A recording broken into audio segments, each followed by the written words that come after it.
एक चुटकी अचार लेके इडली के बीचों बीच लगा दिया टॉपिक पर। हाँ, अब वो इडली सफ़ेद नहीं रह गया, लाल हो गया बीच में और चटक भी हो गया। तो मेरी इडली भयंकर बिकने लगी। तो उन्होंने फिर मुझे बोला कि तुमको अंग्रेजी नहीं आती? मैं बोला नहीं आती, और होटल मैनेजमेंट में मैंने ले लिया जहाँ अंग्रेजी बहुत ज़रूरी है। तो उन्होंने बोला तुम सीखोगे? मैं बोला हाँ सीखूंगा। अगर मैं सोचता हिंदी में या जिस भी भाषा में सोचता हूँ, वही भाषा आपको आगे ले जाएगी। अनिवार्य ये नहीं है कि आपके अंग्रेज़ी की भाषा बहुत अच्छी हो। पहले क्या प्रॉब्लम होती थी कि मेरे मम्मी पापा कह रहे हैं ये करो, मैं चाहता हूँ ये करो। शासकीय स्कूल के बच्चे थे और गैर शासकीय स्कूल के बच्चे थे, सब ने चप्पल जब उतारा तो शासकीय स्कूल के बच्चे एकदम लाइन से डिसिप्लिन में चप्पल उतारे और प्राइवेट स्कूल के बच्चे एक के ऊपर एक।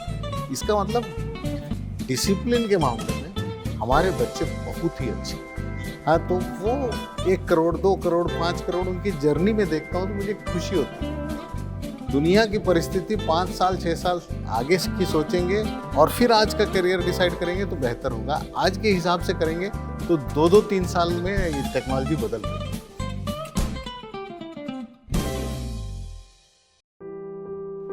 नमस्कार, स्वीप टॉक फॉर रायपुर के इस शो में आप सभी का स्वागत है। आज मैं आपकी मुलाकात करा रहा हूं प्रख्यात शिक्षाविद, नीति आयोग के सदस्य और भारत ही नहीं अमेरिका, भूटान, सिंगापुर जैसे देशों की शिक्षा नीति बनाने वाले रायपुर के डॉक्टर जवाहर सूरीसेट्टी जी से आज हम सुनेंगे किस तरह से हम अपने देश के युवाओं को एक नई दिशा दे रहे हैं, उनके भविष्य को संवारने किस तरह के प्रयास डॉक्टर जवाहर सूरीसेट्टी कर रहे हैं।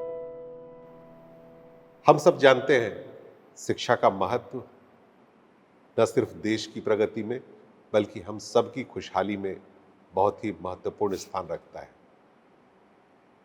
किसी संत ने एक बहुत बड़ी बात कही है। वो कहते हैं कि यदि शिक्षा के लिए आपको अपनी थाली बेचनी पड़े तो बेच दीजिए, अपनी हथेलियों पर लेकर खाना खाइए, लेकिन शिक्षा ग्रहण कीजिए। ऐसे ही शिक्षा की अलख जगाने के लिए रायपुर शहर के शिक्षाविद आज मेरे साथ हैं, जो न सिर्फ रायपुर, छत्तीसगढ़, हमारे देश की माटी के बच्चों को बल्कि अमेरिका, सिंगापुर, भूटान, इन देशों की भी शिक्षा पॉलिसी को तैयार करने में एक बहुत बड़ी भूमिका निभा रहे हैं। जी हाँ, मैं बात कर रहा हूँ प्रख्यात शिक्षाविद, मोटिवेशनल स्पीकर श्री जवाहर सूरीसेट्टी जी का, जो आज स्वीप टॉक फॉर रायपुर के मेहमान हैं। जवाहर जी, आपका इस शो में बहुत बहुत स्वागत है। हमारे दर्शक, मैं सीधे दी आपसे बात पर आऊं, हमारे दर्शक आपके बारे में जानना चाहते हैं। क्या सोचते हैं शिक्षा के बारे में? कैसे शिक्षा की अलग देश के अलावा आप दूसरे देशों में भी, वहाँ के बच्चों में भी फैलाने का काम कर रहे हैं? देखिए, मैं बचपन में मुझे शिक्षा जिस तरह से मिलती है स्कूलों में वो नहीं मिली, और उस वजह से मुझे लगा कि अगर किसी स्थान पे मैं आज पहुंचा हूं और जिन लोगों की मदद से पहुंचा हूं, मेरा काम है कि मैं अब वापस समाज को दूं, और समाज को इतना ही नहीं कि मैं भारत के समाज को दूं, चाहे अमेरिका हो, चाहे कोई भी देश हो, जहां ज़रूरत है वो मेरी सेवाओं की, मुझे लगता है मुझे देना चाहिए, इसलिए मैं ये काम करता हूँ। लेकिन जो बचपन में गैर शिक्षा हासिल किए, अगर ज़िंदगी गुजारी एक हद तक, और फिर कॉलेज में जाकर जब सक्षम हो गया कि मैं कमा चुका था इतना कि मैं जाकर पढ़ सकता था, तो और अपने परिवार को संभाल भी सकता था, तो उस वक्त मैं कॉलेज पढ़ने गया। और पढ़ते पढ़ते हमने फिर ऐसे काम शुरू किए जिससे कि पैसे भी कमाते गए साथ साथ, और फिर एक ऐसा मोड़ आया जब मुझे लगा कि मैं मजबूरी में जितना पढ़ रहा था उतना मैं हासिल कर चुका हूँ, अब मुझे समाज को देना चाहिए। तो बम्बई में मैं धारावी, आप जानते हैं, धारावी के झोपड़ियों में मैं जब जी टीवी में काम करता था मैं, तो झोपड़ी में जाके शाम को पढ़ाता था और मेरे पास करीब 1001 बच्चे थे, पढ़ते थे। किसी ने यूनाइटेड नेशंस की तरफ से मेरी क्लास देखी और उसने सोचा ये बच्चे अंग्रेज़ी जानते नहीं हैं लेकिन बोलना शुरू कर दिए हैं।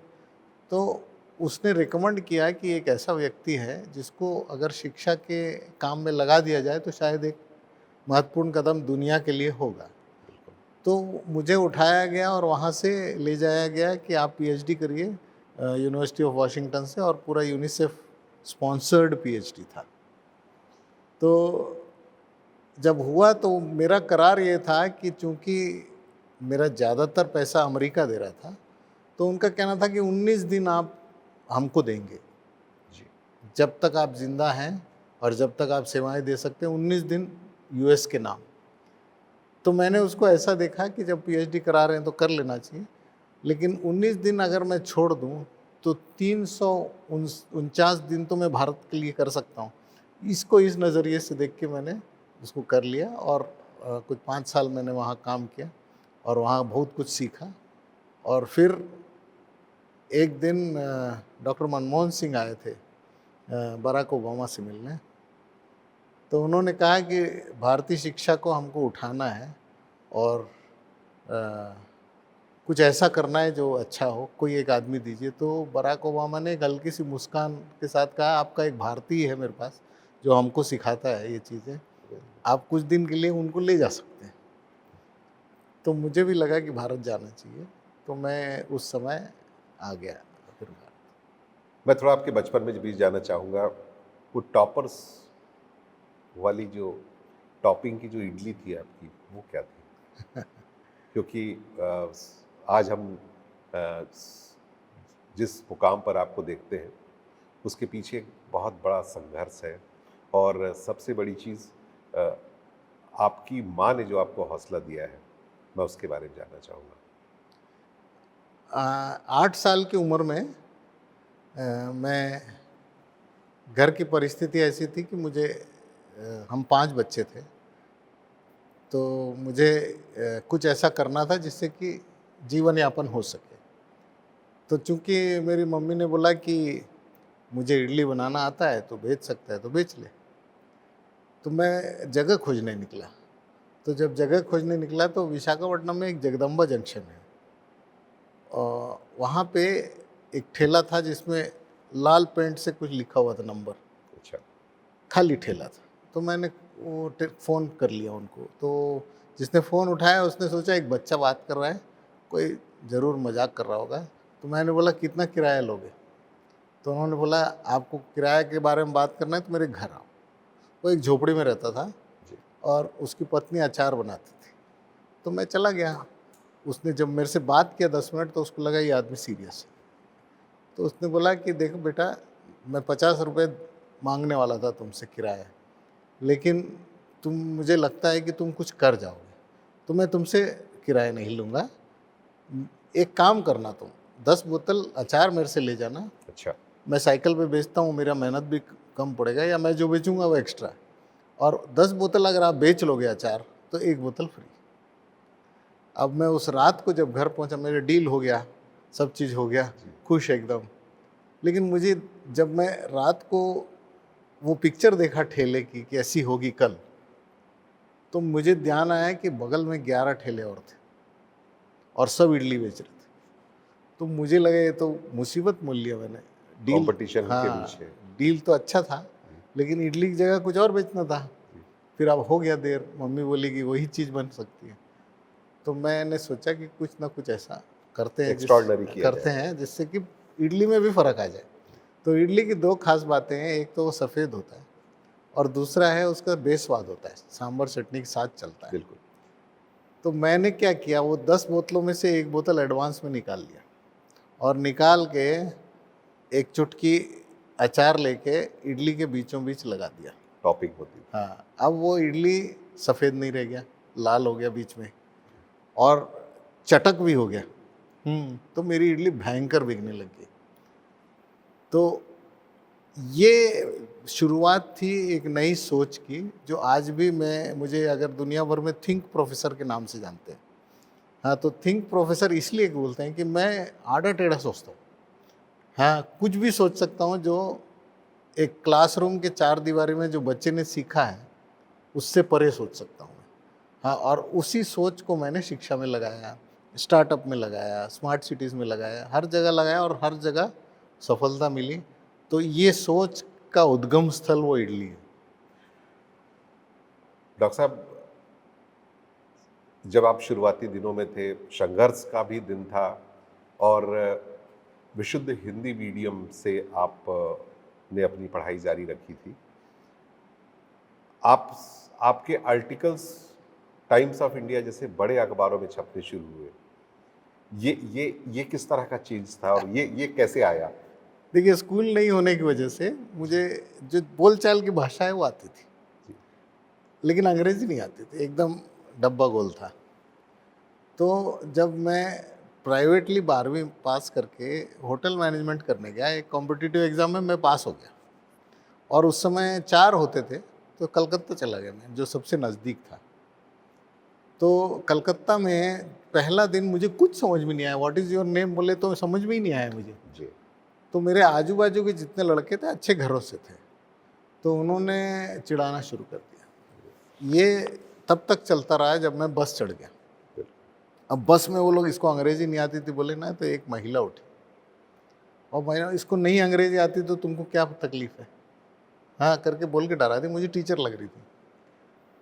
तो उन्होंने फिर मुझे बोला कि तुमको अंग्रेजी नहीं आती? मैं बोला नहीं आती मैडम, और होटल मैनेजमेंट में मैंने ले लिया जहाँ अंग्रेजी बहुत ज़रूरी है। तो उन्होंने बोला तुम सीखोगे? मैं बोला हाँ सीखूंगा। तो बोले एक काम करना पड़ेगा तुमको, पैसे कुछ ज़रूरत नहीं है मुझे, लेकिन पार्क स्ट्रीट आना पड़ेगा आपको। अच्छा। तो मैं बोला आ जाऊँगा। हाँ, तो पार्क स्ट्रीट 6 दिन हफ्ते में मैं जाता था और पार्क स्ट्रीट में वो रहती थी, वो मुझे 5 शब्द देती थी। अगले दिन उन शब्दों को वाक्यों में प्रयोग करता था इंग्लिश में। अच्छा। गलत हो सही हो कुछ भी हो करता था, वो करेक्ट करती थी। अगर पांचों का मतलब सही निकलता था तो मुझे ब्रेड बटर देती थी। ये मेरा इंसेंटिव था। इस तरह से 3 साल में जब मैं होटल मैनेजमेंट कर रहा था, मैं उस महिला से अंग्रेजी सीख गया। और आज उस महिला को, वो गोवा में है आज की तारीख में, वो मेरी दूसरी टीचर है। पहली टीचर मेरी मम्मी है, जिन्होंने जब मैं स्कूल नहीं जा रहा था, इडली बेच रहा था, खुद पढ़ती थी और मुझे पढ़ाती थी। वो अनपढ़ थी। और दूसरी टीचर ये थी, जो टीचर ने मुझे इंग्लिश सिखाया। उनकी बदौलत आज जो मैं लिखता हूँ, बाद में मैंने थोड़ा रिफ़ाइन किया जब यूएस में था, लेकिन जो बेस बना है वो उस लेडी का बना है और बेहतरीन बेस बनाया उन्होंने। चलिए, मैं ये भी जानना चाहूँगा आपसे कि अपनी भावनाओं को एक्सप्रेस करने के लिए, या फिर ये कहूँ अपने कैरियर को संवारने के लिए, भाषा किस तरह से रुकावट बनती? क्या आपको लगता है कि भाषाई रुकावट जो है वो एक बहुत बड़ी समस्या है? खासकर यदि मैं छत्तीसगढ़ की भी बात करूं, तो ऐसे बहुत सारे स्टूडेंट रहते हैं जिनके मन में एक भय रहता है कि हम इंग्लिश मीडियम में बहुत अच्छे नहीं हैं, अंग्रेजी भाषा का ज्ञान हम बहुत अच्छा नहीं है, या हम बहुत अच्छा बोल नहीं सकते हैं। तो क्या आपको ऐसा लगता है, या उन बच्चों के लिए आप क्या कहना चाहेंगे? देखिए, जो आपकी सोच की भाषा है, मैं इसको बहुत क्लियरली बोल रहा हूँ। अगर मैं सोचता हिंदी में हूँ या जिस भी भाषा में सोचता हूँ, वही भाषा आपको आगे ले जाएगी। अनिवार्य ये नहीं है कि आपके अंग्रेज़ी की भाषा बहुत अच्छी हो। और इसमें दूसरी बात है, अगर मैं अंग्रेज़ी में बोल भी रहा हूँ और सोच हिंदी में रहा हूँ, तो मैं सोच के पहले फिर अनुवाद कर रहा हूँ, तो मेरी सोच की भाषा हमेशा हिंदी ही रहेगी, या जो भी भाषा है आपकी वही रहेगी। मुझे लगता है छत्तीसगढ़ के बच्चों को बिल्कुल डरने की ज़रूरत नहीं है। अंग्रेज़ी आजकल बहुत इजी हो गया है पढ़ना भी। अंग्रेज़ी डुओलिंगो आप ले लेंगे तो हिंदी से अंग्रेज़ी आपको सिखा देगा, या जापानी भी सिखा देगा। लेकिन जो सोच है वो अगर आप अच्छा कर लें तो भाषा, यानी आप जापान को देखेंगे तो उनकी सोच ही है जो उनको आगे ले जाती है, भाषा नहीं है उनके पास। तो सिर्फ हम वो ब्रिटिश मानसिकता में कि अंग्रेजी आना अनिवार्य है, वो होता है, उसी से ग्रोथ होता है, ये सब गलत बात है। हाँ, मैं एक सामने जीवंत उदाहरण बैठा हूँ आपको। स्टूडेंट्स में खासकर पढ़ाई के दिनों में आप लगातार मोटिवेशनल स्पीकर के तौर पर भी स्कूल कॉलेजेस में जाते रहते हैं। आत्मविश्वास किस तरह से बढ़ाएं बच्चे, क्योंकि कई बार उनको सिलेक्शन ऑफ सब्जेक्ट का चैलेंज रहता है, भाषा की भी अपनी परिस्थितियां रहती हैं। इस दौर में जब वो कंपटीशन के लिए जब आगे निकलता है, छत्तीसगढ़ से बाहर निकलता है या देश से बाहर निकलता है, उसके पास जो चैलेंजेस रहते हैं, आज सबसे बड़ी चीज़ इसमें आत्मविश्वास का रहता है, उन चीज़ों को ओवरकम कैसे किया जा सकता है? देखिए, छत्तीसगढ़ में आत्मविश्वास इसलिए कम नज़र आता है बच्चों में क्योंकि अवेयरनेस कम है। उनको बाहरी दुनिया के बारे में, एक उदाहरण के तौर पे बता रहा हूँ, राष्ट्रीय शिक्षा नीति ने नया ये बताया है कि आप 2 डिग्रियां एक साथ कर सकते हैं। बिल्कुल। अब आप 2 डिग्रियां ऑनलाइन हो, ऑफलाइन हो, ऑनलाइन हो, ऑफलाइन कुछ भी कर सकते हो। इतनी फ्रीडम आपके पास है, आपके पास समय और ताकत होनी चाहिए। बच्चों के पास पहले क्या प्रॉब्लम होती थी कि मेरे मम्मी पापा कह रहे हैं ये करो, मैं चाहता हूँ ये करूँ। अब दोनों कर सकते हो आप। आपके पास ये विकल्प है। तो किस बात की कमी है आपके पास? सरकार ने आपको बहुत सारी चीज़ें दे रखी। और सरकार छोड़िए, एक बार अगर मान लीजिए विश्वविद्यालय ने कह दिया कि 2 डिग्री एक साथ करो तो आपके लिए ये बून है। हाँ, आपके मम्मी पापा बोल रहे हैं आप ये करो, मैं करना चाहता हूँ ये करो। तो ये अवेयरनेस नहीं होने की वजह से इनको लगता है कि बम्बई के बच्चे, कलकत्ता के बच्चे, दिल्ली के बच्चे हमसे आगे हैं। जबकि मैं आनंद भवन में ही एक कार्यक्रम किया हूँ। हाँ, उसमें मैंने देखा शासकीय स्कूल के बच्चे थे और गैर शासकीय स्कूल के बच्चे थे। सब ने चप्पल जब उतारा तो शासकीय स्कूल के बच्चे एकदम लाइन से डिसिप्लिन में चप्पल उतारे और प्राइवेट स्कूल के बच्चे एक के ऊपर एक। इसका मतलब डिसिप्लिन के मामले में हमारे बच्चे बहुत ही अच्छे, बेहतरीन हैं। तो अवेयरनेस हम फैलाना चाहते हैं, इसलिए मैं जा के स्कूल में बात करता हूँ। मेरे साथ करीब 1 लाख बच्चे साल में बात करते हैं। घर पे आके कहीं पे भी मैं मिल लेता हूँ, कॉफ़ी हाउस मिल लेता हूँ, जहाँ मिल सकता हूँ मिल लेता हूँ। उनके मम्मी पापा, कई बच्चे का प्रॉब्लम दूर करते हैं, लेकिन सब बच्चे मेरे पास पहुँच नहीं पाते। इस वजह से हम चाह रहे हैं कि अवेयरनेस क्रिएट करेंगे, बच्चों में कॉन्फिडेंस आ जाएगा। हाँ, नीति आयोग के भी सदस्य हैं आप, शिक्षा नीति के निर्माण में आपका बहुत बड़ा योगदान रहता है। और अब जो एक नया ट्रेंड शुरू हुआ है, हम रोजगार से स्वरोजगार की दिशा में बढ़ रहे हैं। खुद रोजगार पाने की जगह हम 10 लोगों को रोजगार देने की लाइन पे आगे बढ़ रहे हैं। स्पेशली मैं यूथ की बात करूं तो कैसा देखते हैं आप, इस पे आपका क्या सजेशन रहेगा? वो यूथ को जो एक तरह से स्टार्टअप्स में आ रहे हैं, एंटरप्रेन्योरशिप में आ रहे हैं, कैसा भविष्य देखते हैं इसको साथ लेते हुए हमारे देश का? भारत में चूंकि युवा प्रधान देश है, युवा 2 तरीके के हो गए हैं अभी। जो ये युग में जहां एंटरप्रेन्योरशिप आपने कहा, स्टार्टअप कहा, कुछ ऐसे लोग हैं और यही वजह है कि 5-6% से ज़्यादा सक्सेसफुल नहीं होते स्टार्टअप में।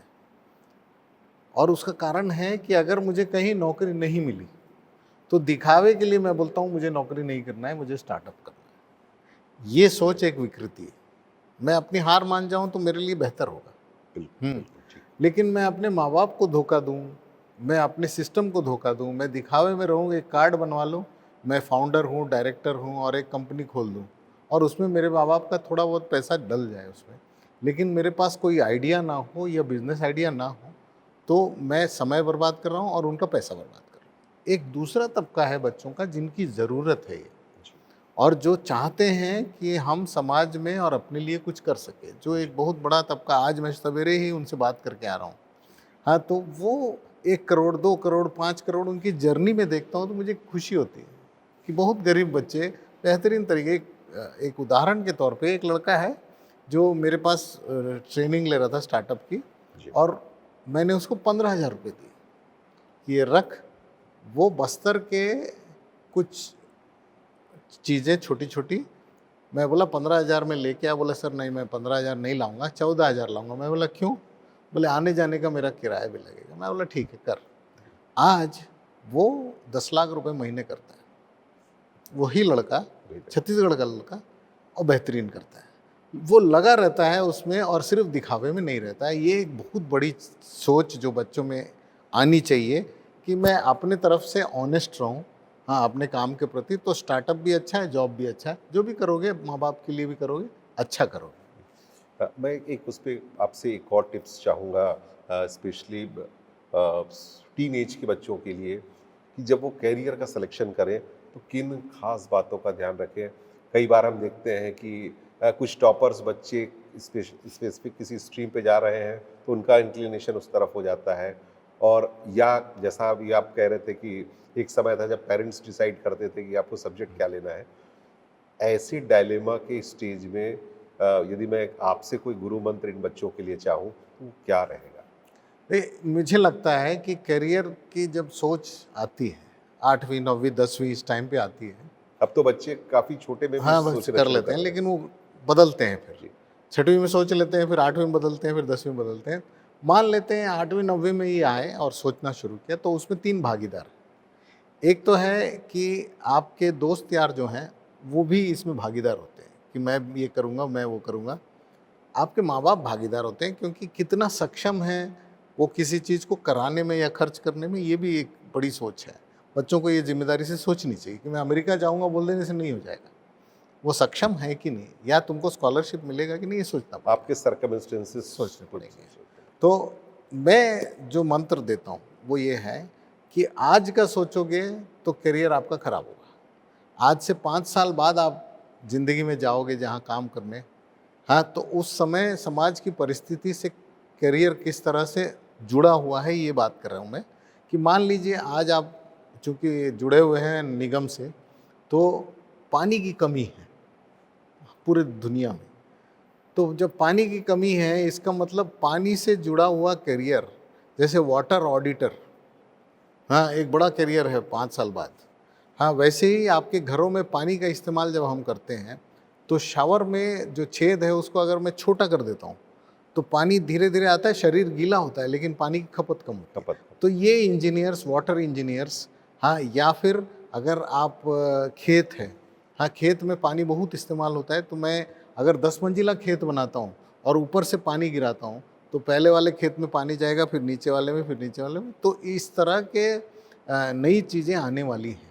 तो मैं समझता हूँ कि आप दुनिया की परिस्थिति 5 साल 6 साल आगे की सोचेंगे और फिर आज का करियर डिसाइड करेंगे तो बेहतर होगा। आज के हिसाब से करेंगे तो 2-2 3 साल में ये टेक्नोलॉजी बदल रही है। मीन्स जो मैं समझ पा रहा हूँ उसके मुताबिक तो यही है कि एक विजनरी इम्पैक्ट के साथ में कोई गोल सेटिंग होनी चाहिए कि हमको 5 साल बाद या 10 साल बाद जिस मुकाम पर पहुंचना है उसके लिए करंट सर्कमस्टेंसेस क्या है और जिसके बेसिस पे हम आगे बढ़ सकते हैं। बिल्कुल। टीचर्स की भूमिका बहुत बड़ी रहती है। कैसे देखते हैं एक शिक्षक, जो शिक्षक तो राष्ट्र निर्माता भी होता है और एक हर बच्चे के को आकार देने वाला भी रहता है। शिक्षक की भूमिका आप अपने मापदंड में किस तरह से आंकते हैं कि कैसे ले जाना चाहिए बच्चों को आगे इसमें? शिक्षक की भूमिका बदली है। पहले एक तरफा शिक्षा देता था वो और हम लेने वाले होते थे बच्चे, लेकिन अब शिक्षक एक मेंटोर बन गया है, तो वो एक दोस्त सा बन गया है, क्योंकि आप जो पढ़ाते हो वो या तो किताब में है या गूगल में है। तो मुझे आपकी ज़रूरत महसूस नहीं होती टीचर की, या बच्चा ऐसा सोचता है। लेकिन परिपक्वता इसमें है कि टीचर उस किताब का ज्ञान दुनियावी ज्ञान से किस तरह से जोड़ता है। मैं अगर बोलता हूँ कि न्यूटन्स लॉ ऑफ मोशन पढ़ा रहा हूँ एक उदाहरण के तौर पे, और उसको मैं पहले लिख देता हूँ v = u + at s = u, वो टीचर का तरीका नहीं होना चाहिए। अब ये होना चाहिए, मैं क्रिकेट ग्राउंड में भौतिकी शास्त्र पढ़ाने के लिए गया और वहाँ पे मैं बच्चों को 2 टाइमर दे दिया, क्रिकेट की बॉल ले गया, बैट ले गया और बच्चों को खिलाने ले गया, और बच्चे ने बॉल डाला तो u = 0, और जहाँ बॉल गिरा, हाँ, वहाँ मैं टाइमर ऑफ करता हूँ, तो मुझे समय मिल जाता है यहाँ से वहाँ बॉल जाने में कितना टाइम लगा। तो s मिल गया आपको। अब मुझे फाइनल वेलोसिटी निकालनी है या एक्सीलरेशन निकालनी है तो मैं फार्मूला में लगा सकता हूँ, लेकिन ये सब कुछ हुआ कहाँ? क्रिकेट ग्राउंड में। हाँ, और ये खूबी है राष्ट्रीय शिक्षा नीति की कि हमने कहा है कि स्पोर्ट्स इंटीग्रेटेड करिकुलम और आर्ट इंटीग्रेटेड करिकुलम हमको करना चाहिए, जिसमें बच्चों की रुचि बढ़े। रुचि बढ़े और उनके बौद्धिक क्षमता का सोचने समझने और फिर उसको एग्जीक्यूट करने की क्षमता बढ़े उनकी। सर, हम इस समय ये वर्ष देश के लिए, भारतीय लोकतंत्र के लिए एक बहुत बड़ा वर्ष है। मतदान है हमारे रायपुर जिले में ही 7 मई को मतदान है। हम सबसे लगातार ये अपील कर रहे हैं कि आप अपने मताधिकार का प्रयोग करें। सर, क्या लगता है लोकतंत्र में मतदान का जो अधिकार मिला है और कुछ लोग उस पर पीछे रह जाते हैं या मैं कहूँ कि लापरवाही बरतते हैं, इस तरह का नुकसान उनको होता है? क्योंकि हमारा यह मानना है कि आपकी आवाज़ होती है लोकतंत्र और आपको शामिल होना चाहिए हर मतदान में। आप इन बच्चों को, युवाओं को और सभी को क्या मैसेज देना चाहेंगे सर? देखिए, युवाओं में बहुत सारी अच्छी बातें हैं, लेकिन एक खराब बात है कि वो राजनीति में भाग नहीं लेना चाहते, जबकि राजनीति देश को चलाता है। हम उसको उस तरह से गवर्नेंस का इश्यू है वो। तो मैं चाहता हूँ कि युवा अगर अपना नेता चुने, मेरिट पे चुने, तो हमारे देश को अच्छा नेतृत्व मिलेगा, आपको एक अच्छा भविष्य मिलेगा। आप अगर उससे कोफ्त खा के अगर बाहर रह जाते हो तो उससे तो कई बार गलत चुनाव हो जाता है। हाँ, कैंडिडेट्स का गलत चुनाव हो जाता है और फिर बाद में बोलते हो कि ये सरकार कुछ कर नहीं है, तो जिम्मेदार आप खुद हो। तो मुझे लगता है आप जिम्मेदार बनिए, दीवार पे खड़े मत रहिए। हाँ, इधर या उधर कोई तकलीफ नहीं है, अच्छे कैंडिडेट को मेरिट पे चुनिए। एक बात ये है। दूसरी बात, आपके मतदान का या मत का मोल नहीं है। हाँ, कोई भी मोल लगाता है वो 5 साल के लिए 1000-2000 रुपये उसका मोल हो ही नहीं सकता। आप बहुत महत्वपूर्ण हैं, इस पूरे सिस्टम के एक अंग हैं और आपका वोट बहुत कीमती है। तो उसको सोच समझकर देश के भविष्य के साथ जोड़कर, अपने भविष्य के साथ जोड़कर दीजिए, मगर दीजिए ज़रूर। अपनी प्रगति के लिए, देश की प्रगति के लिए मतदान अवश्य करें। लोकतंत्र की इस व्यवस्था में, इसमें मतदान आपका अधिकार है, आप अपनी भागीदारी अवश्य करिए। एक बड़े संदेश के साथ आज नीति आयोग के सदस्य, प्रख्यात शिक्षाविद डॉक्टर जवाहर सूरी शेट्टी जी आज हमारे SVEEP talk for Raipur show में आप आए। आपका बहुत बहुत धन्यवाद और हम उम्मीद करते हैं कि आपके अनुभव का लाभ हर युवा को, हर परिवार को इसी तरह से हमेशा मिलता रहेगा। बहुत बहुत